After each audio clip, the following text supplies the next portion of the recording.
Okey, baik, video kali ni kita nak setting default balik Microsoft Word. Just in case kalau kita buka ni, kita buka dia jadi satu line pendek line pendek. Okey. Cara mudah ni gini lah. Klik ni. Okey, cara satu lagi adalah tutup ni.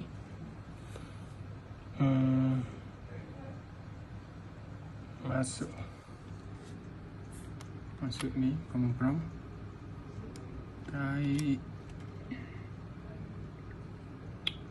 type peratus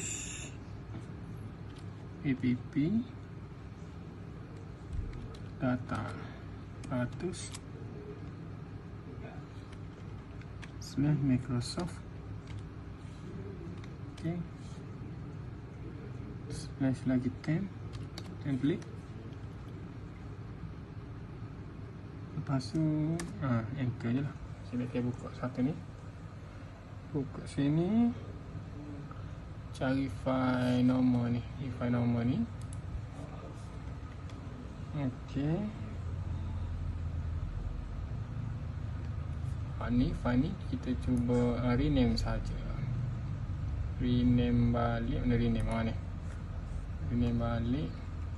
Ubahlah apa-apa pun janji kita pahal file ni. Letak OLT, enter. Okay, siap. Tutup balik ni. Lepas tu buka Microsoft Word kita. Nanti dah tutup bit penuh. Okey, tak ada tutup bit scrap. Okey, itu sahaja perkongsian video dah. Terima kasih.